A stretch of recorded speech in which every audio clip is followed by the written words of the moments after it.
할렐루야.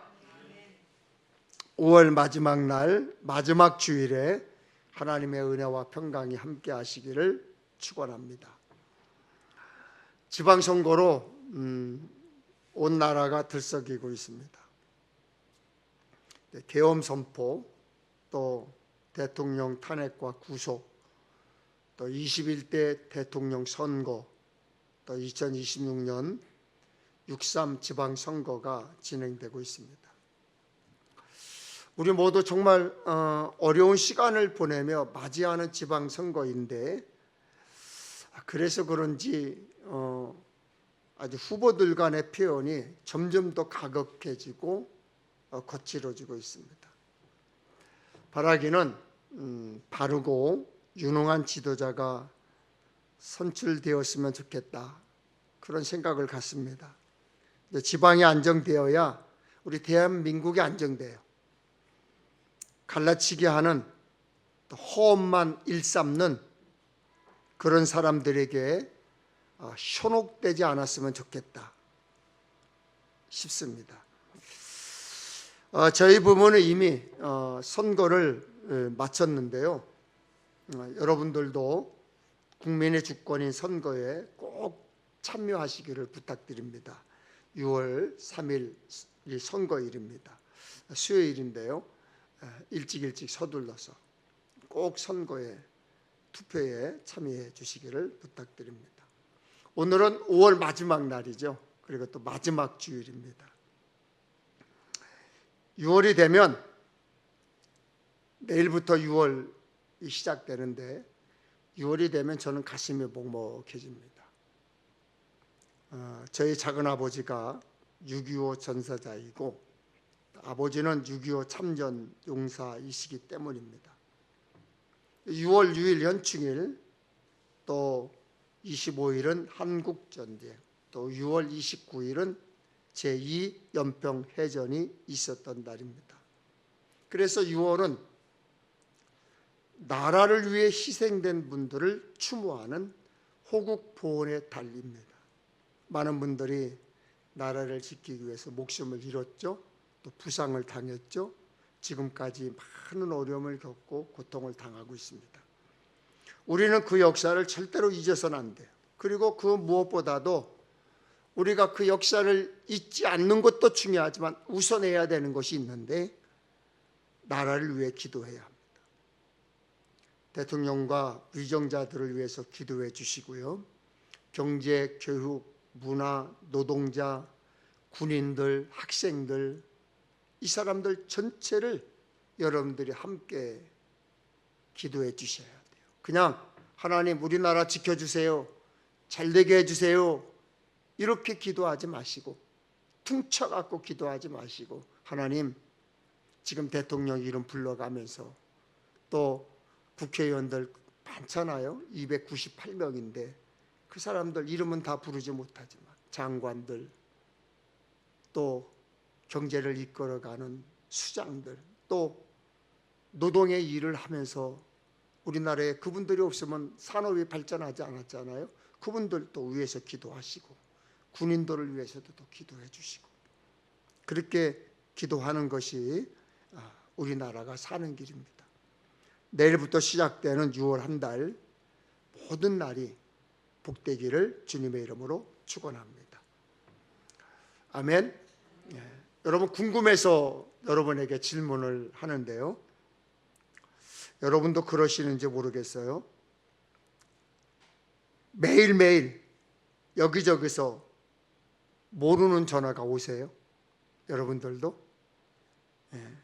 저는 정말 많이 와요. 짜증스럽게 많이 와요. 그러면 전화가 오잖아요. 이게 반갑기보다는 이걸 받아야 돼, 말아야 돼, 이 고민이 앞섭니다. 어쩌다 문자가 탁 오잖아요. 그러면 이걸 열어봐야 하는지 지워버려야 하는지 신중해져요. 왜냐? 혹시나 내가 잘못 열어서 스팸에 오염되는 거 아닌가, 그런 두려움도 있고요. 또 내가 혹시 안 열어보고 지워버렸는데 혹시 그 메시지가 굉장히 중요한 메시지는 아닐까라고 하는 걱정. 그러다가 찝찝해요. 의심스러워요. 걱정스러워요. 그러다가 그냥 칙 지워버립니다. 여러분, 만나는 사람도 굉장히 신중하고 조심해서 만나야 돼요. 누구를 만나느냐, 왜 만나느냐, 무엇 때문에 만나느냐, 정말 정말 중요하거든요. 만나는 사람을 보면 그 사람을 알 수 있어요. 우리 그러잖아요. 끼리끼리 어울린다 그러잖아요. 지난주에 저는 원로 목사님 한 분과 어느 지방의 감리사님 부부를 만났습니다. 또 안성에서 목회하시는 친구 목사님을 만나기도 했고요. 서울의 병원 신방도 다녀왔고, 뜻하지 않게 길거리에서 아주 반가운 분도 만났습니다. 지난 주 중 여러분은 누구를 만나셨습니까? 그리고 무엇을 하셨습니까? 어떤 대화를 나누셨습니까? 여러분이 만난 사람들을 보면 여러분을 알 수 있어요. 우리는 지금 예배의 자리에 와 있습니다. 예배를 드림으로 하나님을 만나러 왔습니다. 하나님과 깊은 교제를 하러 나왔습니다. 그런데 하나님과 깊은 교제를 하러 나왔는데 사람의 얼굴만 보고 가고 설교하는 목사 얼굴만 보고 가면 안 되겠지요. 찬송 중에 주님을 만나시고 기도 중에 말씀 중에 성령을 통해서 하나님을 만나셔야 합니다. 그렇게 하나님 만나는 시간이 되시기를 주님의 이름으로 축원합니다. 그렇게 하나님을 만나셔야 하나님의 사람으로 하나님의 뜻을 발견할 수가 있는 거예요. 우리 감리교회를 세우신 존 웨슬리 목사님은 썩 내키지 않은 마음으로 예배에 참석을 했는데, 그 예배에 참석한, 내키지 않는 예배에 참석을 했는데 거기서 가슴 뜨거움을 체험했습니다. 오늘 억지로 왔어도, 마지못에 왔어도, 가정의 평화를 위해 왔어도, 목사와의 의리로 왔어도, 어떤 이유로 오셨든지 여러분의 가슴이 뜨거워지는 시간이 되기를 축원합니다. 주님을 만나면 모든 것이 달라져요. 주님을 만나면 기도가 달라집니다. 나는 죽고 예수가 삽니다. 지금까지는 내가 중요했지만 내가 예수를 만나면 이제는 예수 한 분이면 족하게 됩니다. 예전에는 하나님 도와주세요, 살려주세요, 더는 못하겠습니다, 그렇게 절박한 마음으로 외쳤지만 이제는 이 상황에서 주님은 무엇을 기뻐하실까, 예수님이라면 어떻게 하실까 기도하게 됩니다. 기도 제목이 바뀌면 시선이 바뀌어요.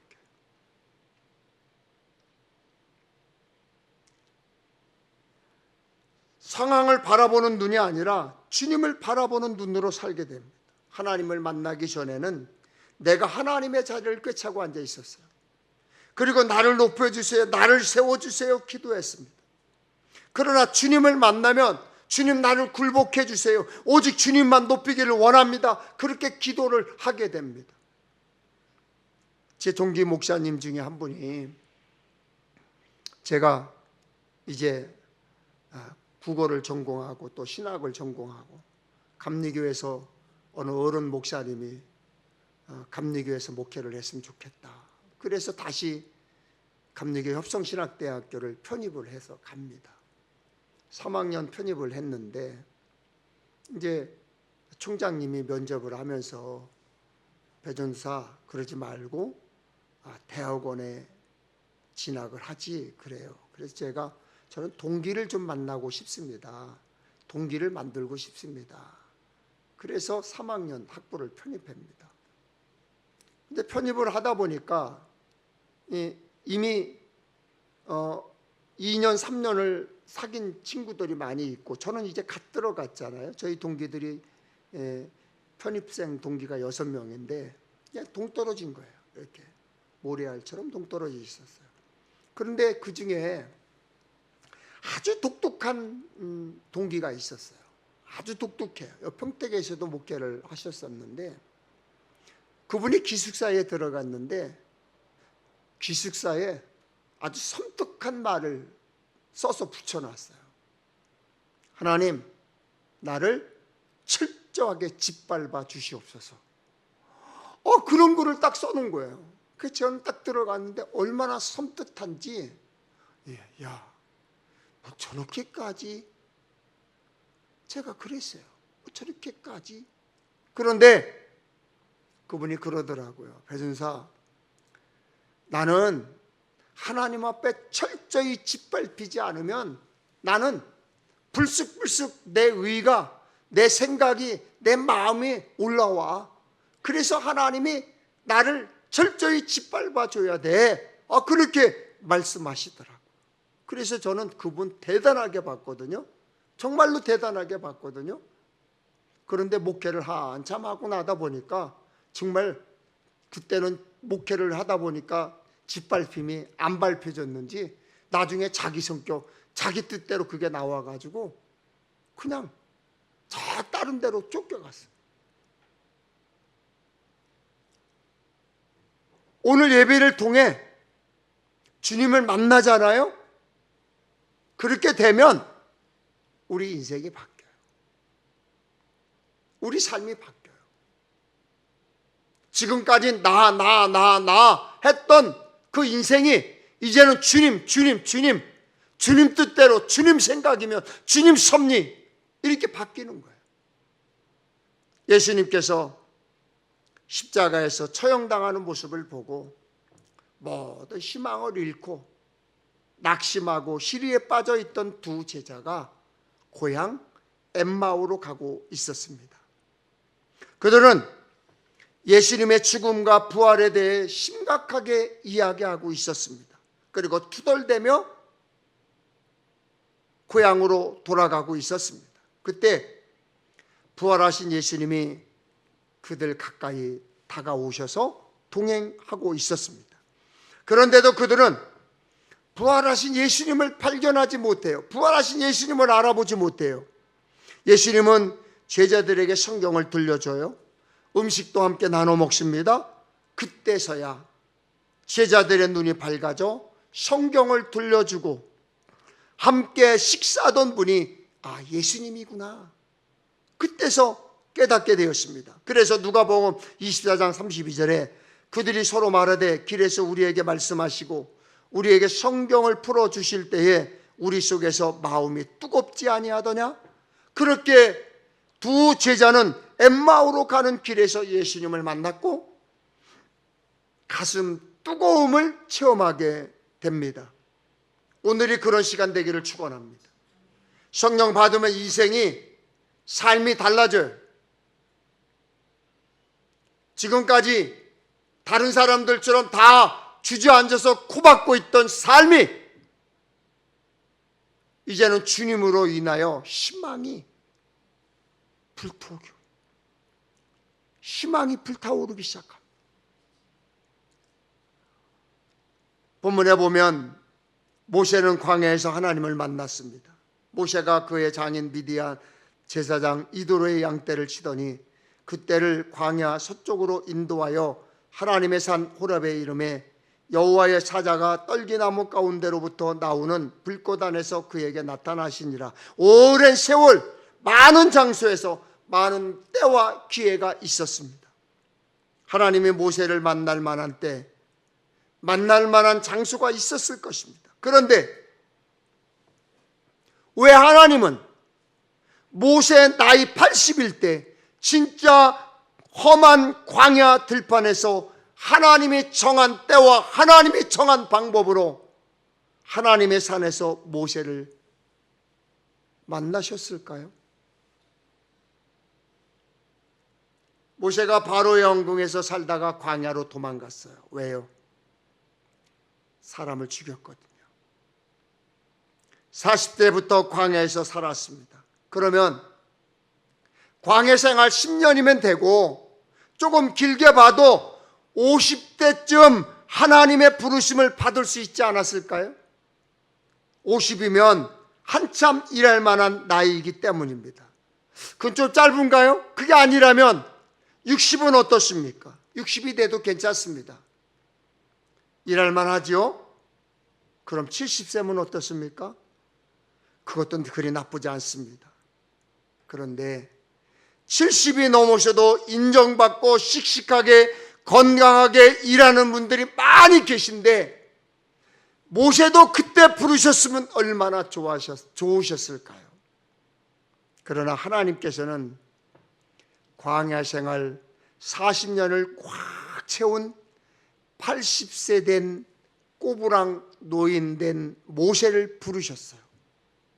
애굽의 왕자로 40년을 성장했더라면 광야에서 목자로 40년을 살았으니까 왕자의 품격, 지식, 능력, 교양 다 잊히고 다 사라진 뒤였어요. 단물, 쓴물 다 뽑아버린 뒤에 40, 80이면 살아갈 날들을 꿈꾸는 것보다 살아온 날들을 추억하는 나이예요. 그런데 하나님은 그런 80세인 노인 모세를 부르셔서 일을 맡기십니다. 여기에 아주 중요한 포인트가 있어요. 아주 중요한 포인트예요. 모세는 80세에도 하나님이 찾으실 만한, 하나님이 부르실 만한, 하나님이 일 맡기실 만한 사람이었다. 모세는 나이가 들어서도 하나님이 부르실 만한 사람으로 살았고 하나님과의 관계를 유지하며 살았고 하나님께서 부르실 수 있도록 내일 모레 죽을 날 기다리고 있는 나이지만 끝까지 준비하며 살았다는 거예요. 사랑하는 여러분, 잘 들으세요. 우리도 나이가 몇 살이든 상관없습니다. 하나님이 찾으실 만한 삶, 하나님이 찾고 싶은 삶이 되어야 합니다. 하나님이 부르실 만한 삶, 하나님이 부르실 만한 사람이 되어야 돼요. 하나님 마음에 맞는 인생, 하나님 마음에 맞는 사람이 되어야 돼요. 하나님에게 속 마음을 주는 사람이 되어야 돼요. 80인 모세가 광야에서 40년을 살았을 때 얼마나 힘들고 어려웠겠어요. 우리 어머니가 생전에 늘 그러셨어요. 배 목사, 내가 시집살이 한 거 말하면 책 몇 권은 되고 3박 4일 가지고도 모자라. 늘 그러셨어요. 권사님 그러시죠? 네. 우리 이그선 성도님 그러시죠? 3박 4일 가지고도 모자른대요. 책 몇 권을 써도 모자른대요. 그러니 모세가 산 것만큼 더 힘들게 더 어렵게 사는 분들 이 땅에 얼마나 많이 있는 줄 아세요? 지금 모세가 얼마나 괴롭고 힘들었는지 모르지만 목사님 요즘 저 힘들어요, 못 살겠어요 말씀하시는 분 있을 거예요. 물론 세상살이 만만치 않아요. 어느 것도 쉽지 않아요. 편치 않아요. 직장생활? 아이고 어렵습니다. 식당? 에고 말하면 뭐예요. 지금 식당들 지금 팔이 날리는 식당 무지하게 많아요. 공부하는 아이들?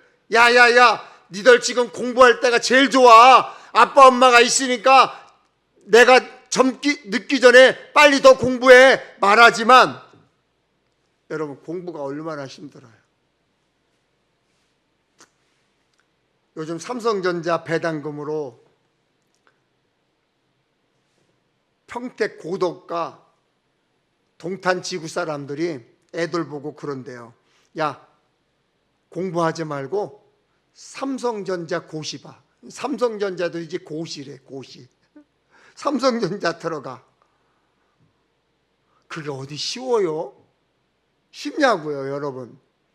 취직을 해도 직장생활 어렵습니다. 쉽지 않습니다. 받고 나니까 어디에 써야 되는지 몰라서 동탄 삼성전자 다니는 사람들이 난리래요. 고독 사람들도 마찬가지고. 아파트 살까, 주식 투자할까, 차 바꿀까, 이 김에 이민 갈까? 그럼 사장은 쉽습니까? 방송 보면 사장 정말 만만하지 않고 어렵겠던데요. 응?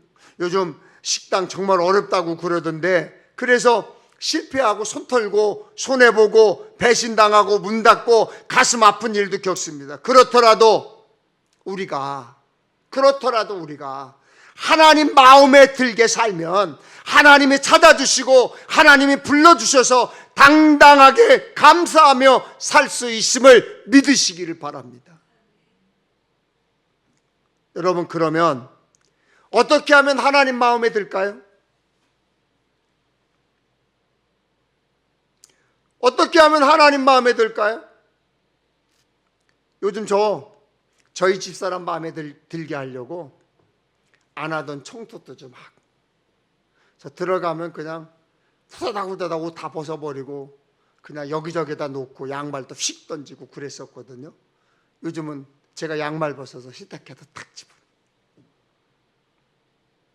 제가 약 먹는 게 있으니까 약을 먹으면 먹고서 그냥 약 껍데기 식탁 위에다 올려놨는데 늘 혼났어요. 그래서 그거 탁 들어다가 쓰레기통에다 탁 집어. 저희 집사람 마음에 들게 하려고. 그러면 여러분은 어떻게 하세요? 하나님 마음에 들려고? 답 간단하죠?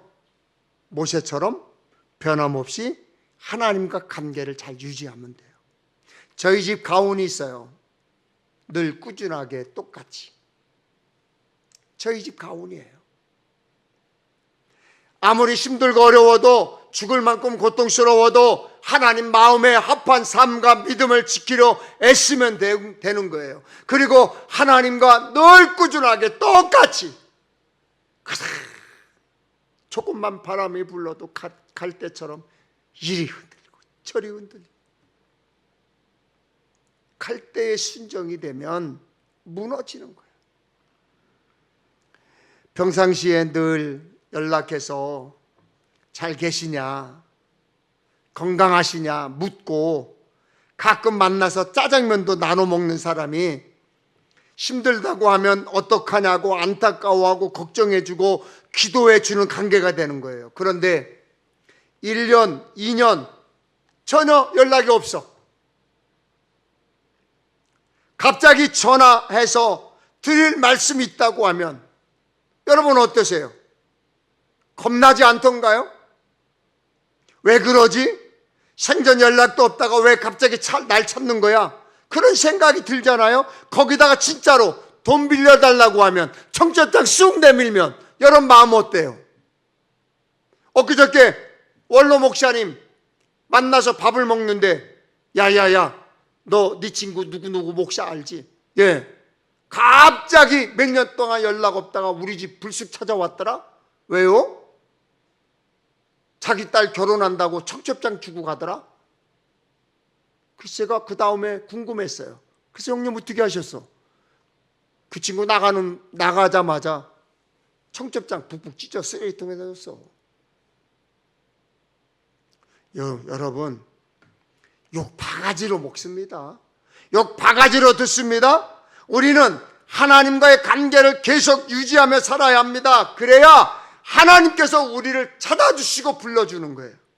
아무리 힘들고 어려워도 하나님 마음에 맞는 삶과 믿음을 지키려 애써야 합니다. 나는 그렇게 살지 않았는데 하나님께서 그렇게 해주기를 원한다면 그건 도둑놈 심보죠. 요즘 세상이 힘들고 어렵지만 아이들은 건강하면 잘 자라게 되어 있어요. 세균이 있어도, 유행병이 돌아도 건강하면 이겨내고, 건강한 아이들은 잘 자라요. 그러나 건강하지 못하면 그냥 선풍기 바람만 쐬도 감기 걸려. 찬물만 마셔도 배탈 나. 그죠? 성도들도 마찬가지예요. 영적으로 건강하면 영적으로 자라나게 되어 있어요. 이단이 유혹해도 조롱과 비난을 받아도 왜 그렇게 신앙생활 하느냐고 목사에게 야단 맞아도 믿음 떨어지게 하는 사람이 있어도 믿음 떨어지게 하는 일이 있어도 묵묵히 좁은 길을 가는 사람은 영적으로 건강합니다.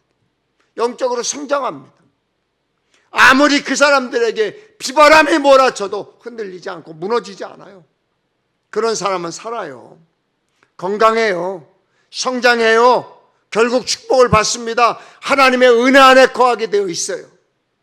그러나 영적으로 건강하지 못한 사람은 누가 말 한마디만 잘못해도 믿음이 흔들리고 별것 아닌 일에 삐쭉 쎄쭉거리고, 요즘 수시로 방송에서 신문에서 교회를 비난하고 조롱하잖아요. 갑자기 오늘도 오래전에 있었던 어느 장로교 목사의 사진을 탁 올려서 에이징 장 이런 사진을 올렸더라고요.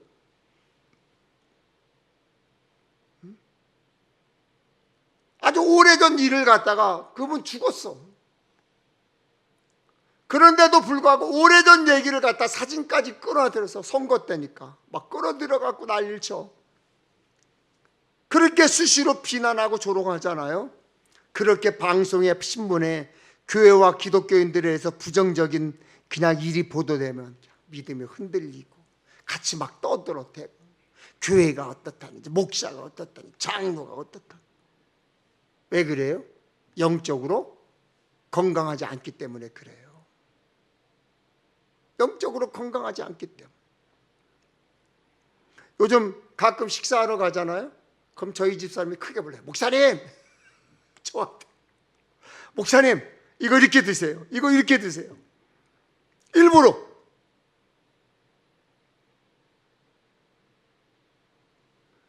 여러분, 그 정도는 돼야 되잖아요. 식당에 가도 식사 기도하려고 그러면 내가 그리스도인인 게 창피해. 조롱당하는 거 아니야? 그런 생각이 들어서 남 이렇게 눈치 보고 그냥 음식에다 꾸벅 인사하고, 그리고 그게 식기도래. 그 인사지. 우리나라 사람들은 대부분 다른 사람들의 평가에 민감하잖아요. 그래서 전 세계에서 색조 화장품이 가장 잘 팔리는 나라가 우리나라래요. 그리고 왜 그렇게 색조 화장품이 잘 팔리는가 설문을 조사했는데 다른 사람 신경 쓰느냐 그렇대요. 다른 사람 이미지 때문에. 화장품, 옷 많이 팔린다고 그래요. 여러분, 신앙의 열등감이 남 시선을 두려워해. 신앙의 열등감이 남 시선을 의식해. 요즘 완전히 여름이죠. 기온이 많이 올라갔어요. 오늘도 30도까지 올라간대요. 조심하십시오. 누가 뭐래도 여름이에요. 여름. 더우니까 어떻게? 반팔 입잖아요. 반바지 입잖아요. 반면 어떤 분은 야, 요즘 같은 날씨에도 긴 바지에 긴팔에 점퍼 입는 분들이 있더라고요. 그런데 그러면 그 사람들이 뭐라고 그럽니까? 그러면이 해요? 안 그러잖아요. 꼭. 야, 보기만 해도 덥다 그러잖아요. 그러면 반대로 긴팔 입고 긴 바지 입은 사람들은 뭐라고 그래요? 야, 벌써 반팔이야? 아, 그렇게 핀잔합니다. 그러면 여러분은 어떻게 하시렵니까? 그럴 때 여러분은 어떻게 할 거예요? 그냥 냅둬요. 알아서 입고 다니게 신경 쓰지 마세요. 여러분이 반팔 입고 싶으면 반팔 입으시고, 반바지 입고 싶으면 반바지 입으시고, 긴팔 입고 싶으면 긴팔 입으세요. 누가 뭐라고 말건 냅둬요. 신경 쓰지 말고 그냥 그렇게 사세요. 그뿐 아니라 대부분 우리나라 사람들은 언론 보도에 따라 마음을 잘 바꿔요. 그만큼 언론에 민감해요. 그래서 힘 있는 사람들이 언론을 막 통제하려는 거예요. 그래서 대부분의 나라들이 전쟁을 하거나 쿠데타가 일어나면 제일 먼저 하는 게 뭔 줄 아세요? 방송 장악하는 거예요. 언론을 장악하는 거예요. 가짜 뉴스에도 민감하고 별것 아닌 것에도 민감해. 우리나라 사람들이 흥분도 잘해. 흥분을 잘하니까 쉽게 흔들려. 응? 요즘 지방선거철이죠. 얼마나 흑색전전하고 인신공격과 네거티브가 얼마나 많습니까? 특히 우리 김유정 집사님 그 통복시장에 봐봐. 통복시장 지나갈 때마다 별당 사람들이 다 와서 난리야.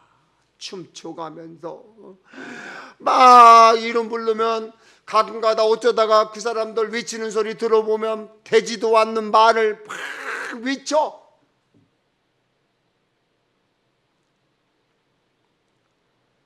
믿음의 감기에 걸리면 신앙의 찬바람만 불어도 이상한 소리만 조금만 들어도 금방 콜록콜록 됩니다. 찬양하던 입이 변하여 이상한 말을 합니다. 말씀을 잘 듣던 귀가 변하여 이상한 말을 듣고 이상하게 판단합니다. 마치 자기가 하나님이 된 것처럼 지금도 믿음의 감기에 걸린 환자들이 너무나 많아요. 옆에 믿음의 감기 환자가 있나 없나 여러분 잘 살펴보세요. 전염도 잘 돼요. 그런 거는 기도해 준답시고 치료해 준답시고 여러분 가까이 다가오잖아요. 가까이 하지 마세요. 오히려 전염돼요. 저 병들 수 있어요. 더 믿음의 배탈도 있습니다. 믿음의 배탈이 뭔 줄 아세요? 열심히 봉사 잘하던 사람이 배탈 나면 어떻게 해요? 못해. 난 못해. 싫어. 변기 같은 것에 털썩 주저앉아 버리는 것입니다. 믿음의 배탈에 걸린 분이 있습니까? 배탈 정도를 넘어 아예 믿음의 설사를 하는 사람들도 있어요. 별로 많지도 크지도 않은 믿음 가졌는데 무슨 일만 있으면 그냥 다 쏟아버려. 그리고 부끄러운 줄도 모르고 막 떠들어대. 하나님의 은혜를 폄하시켜. 하나님의 축복을 폄하시켜. 그러고 보니까 저도 꽤 오랫동안 목회를 했어요. 정말 오랫동안 평택 엘림교회에 있습니다. 근데 제가 잘못한 게 하나 있어요. 뭐냐면 여기에다 뼈 묻겠다고 그랬어요. 그 말을 하지 말았어야 되는데. 여기에다 뼈 묻겠다고 선언하는 바람에 어디도 못 가고 이렇게 발목 잡혀 있는 거예요. 여러분과의 약속이 하나님과의 약속이기 때문에 그 약속을 끝까지 지키는 거예요. 그런데 여러분은 어떠세요? 약속을 헌신짝처럼 버리지 않습니까? 목사님과 함께 여기서 뼈를 묻겠습니다. 약속을 헌신짝처럼 기도해 보겠습니다. 믿음 좋은 것처럼 기도해 보겠습니다. 그러면서 눈속임하고 믿음 속이잖아요. 육체의 건강 중요합니다. 그러나 하나님과 동행하는 영적 건강이 더 중요합니다. 그래서 요한 3서 1장 2절에 사랑하는 자여 내 영혼이 잘된 같이 내가 범사에 잘되고 강건하기를 내가 간구하노라. 어떤 상황에서도 영혼이 잘돼야 하고 어떤 형편에서도 영혼이 강건해야 돼요. 어떤 환경에서도 영혼이 건강하면 범사가 다 형통해집니다. 형통의 근본 뿌리가 되는 거예요. 잘됨이, 건강함이, 강건함이 하나님이 주시는 선물이 되는 것입니다. 모세가 어디서 하나님을 만났습니까? 모세가 살아가는 삶의 현장, 강야 가운데 있는 산에서 만났어요. 우리도 삶의 현장에서 하나님을 만나야 돼요. 가정에서, 일터에서, 삶의 모든 영역에서 하나님의 음성을 들어야 합니다. 하나님은 시간과 장소에 얽매이는 분이 아닙니다. 그래서 신학에서는 하나님을 설명할 때 뭐라고 그래요? 무소부재라는 표현을 써요. 즉 언제 어디에서나 계시는 하나님이다. 아담은 동산 나무 사이에 숨어 있을 때 하나님을 만났어요. 아브라함은 나그네를 대접하다가 하나님을 만났습니다. 야곱은 들판에서 돌베개 베고 자다가 꿈 중에 하나님을 만났습니다. 모세는 양치는 목자로 삶의 현장에서 하나님을 만났습니다. 우리도 기쁘고 슬프고 힘들고 어려운 삶의 현장에서 하나님을 만날 수 있어요. 얼마 전 아내와 함께 수원대학교 근처에 다가오는데 트로트 가수 송가인 팬클럽 버스가 지나가는 거 봤어요. 분홍색을 칠한 송가인 사랑해요. 그런 버스가, 대형 버스가 몇 다가 지나가요.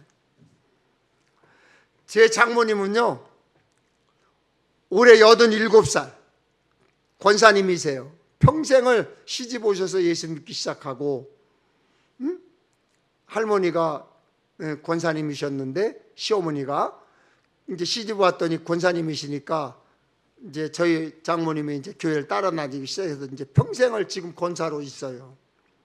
근데 저희 장모님이 정동원하고 이찬원이를 그렇게 좋아해요.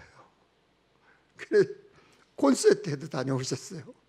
콘서트에도 다녀오셨는데 이찬원 씨 영상 한번 보세요.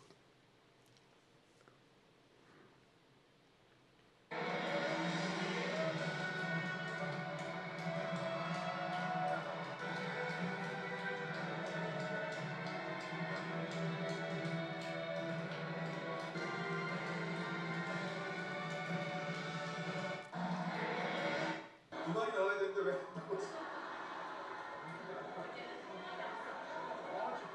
제 노래 첫사랑입니다. 첫사랑.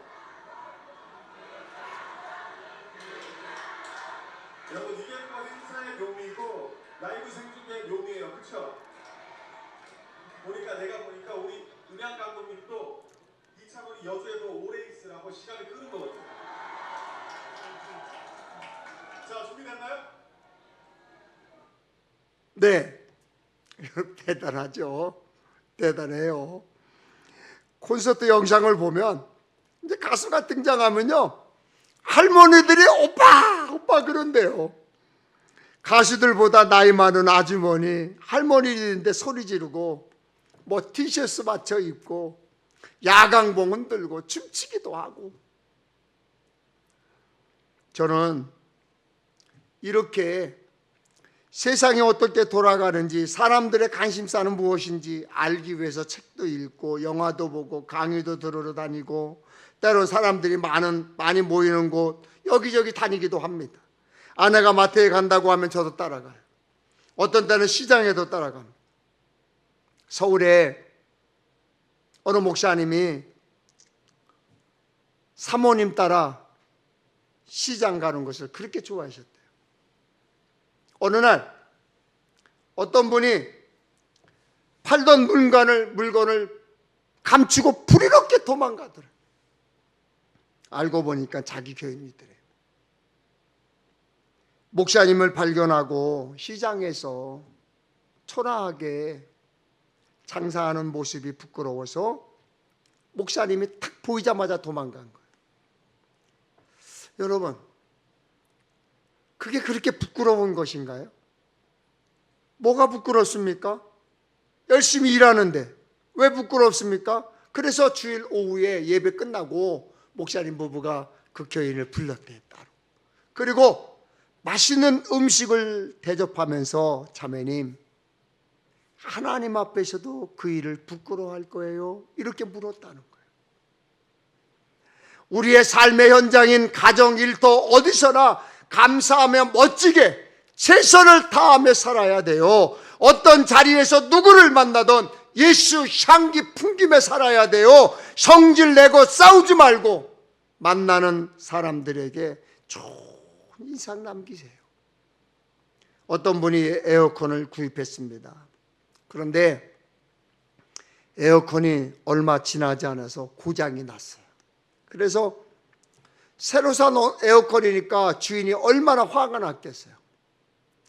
그래서 AS를 신청하기 수리를 받았어요. 그러나 이상하게도요, AS 기사가 오면 잘 돼, 며칠 동안. 그래 또 고장나. 그래 또 AS 신청해. 그러면 전에 왔던 사람이 또 와. 계속 와. 근데 공교롭게도 AS 신청하는 날만 되면 그 집 딸이 거기 있었대. 그 딸이 음료수도 대접하고 과일도 수고한다고 과일도 대접. 그래 둘이 눈이 맞았어. 결혼했어. 신앙생활 너무나 잘해요. 에어컨이 계속 고장난 이유를 아시겠죠? 어? 여러분, 언제든지 누구에든지 잘해야 돼요. 존중해야 합니다. 여러분, 존중하세요. 그래야 존중받는 거예요.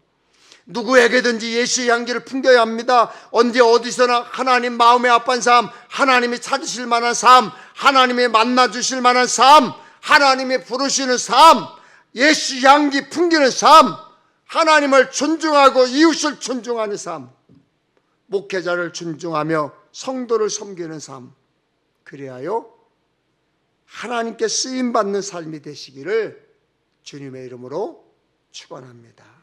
아멘.